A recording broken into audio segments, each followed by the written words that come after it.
Christmas லீவுக்காக வீட்டுக்கு வந்திருந்தப்ப தான் வந்துட்டு ஃப்ரெண்ட்ஸை மீட் பண்ணலாம். ரொம்ப நாள் ஆச்சு. நல்ல நிம்மதியா கதை பேசலான்னு சொல்லிட்டு, ஃப்ரெண்ட்ஸ் வீட்டுக்கு போலான்னு சொல்லிட்டு பிளான் பண்ணியிருந்தோம்.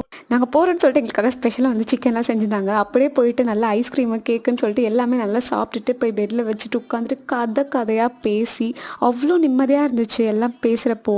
காலேஜ்ல வந்துட்டு எக்ஸாம் படிச்சியா? அது படிச்சியான்னு கேட்கறது போய் இப்போ வந்துட்டு லைஃப் ஸ்டோரீஸ் வந்து ஷேர் பண்ற அளவுக்கு வந்துட்டு அவ்ளோ தூரம் வந்துட்டோம். அப்படியே பிளான் பண்ணி சென்ட் தாமஸ் மவுண்ட் சர்ச்சும் போனோம். அங்க நல்லா செம்ம காத்து, ஃபுல்லா டெக்கரேஷனா இருந்துச்சு கிறிஸ்மஸ், நியூ இயர்க்காக. அதுல நல்ல கதைலாம் வந்து சொல்ற மாரி நெறைய ஆர்ட், பிக்சர்ஸ் எல்லாமே இருந்தது. பார்க்கறதுக்கே சூப்பரா இருந்தது. பட் வந்து கம்ப்ளீட் ஸ்டோரி தெரியாது. என் ஃப்ரெண்ட் வந்து கொஞ்சம் தெரிஞ்சத வச்சு அவ எக்ஸ்பிளைன் பண்ணிட்டு இருந்தா. அப்படியே வந்து நல்லா ப்ரே பண்ணி கேண்டல்லாம் ஏத்தி, அங்க வந்து வியூ பாயிண்ட் இருக்கும். அங்க வந்து நின்னோனே செம்ம காத்து. அத நல்லா வாங்கிட்டு அப்படியே நடந்து டீ கடைக்கெல்லாம் போய் டீ குடிச்சாச்சு. அங்கேருந்து அப்படியே நடந்து கத்திப்பாறை ஃப்ளைஓவர் கீழ நெறைய ஷாப்ஸ் இருக்கும். அங்க போய் நல்லா சாப்பிட்டுட்டு கொஞ்ச நேரம் கதை பேசிட்டு அதுக்கப்புறம் கிளம்பிட்டோம். இந்த மாரிலாம் உங்களுக்கும் ஃப்ரெண்ட்ஸ்லாம் மீட் பண்ணி பேசுறது பிடிக்கும்னா கமெண்ட்ஸ்ல சொல்லுங்க. பாய்.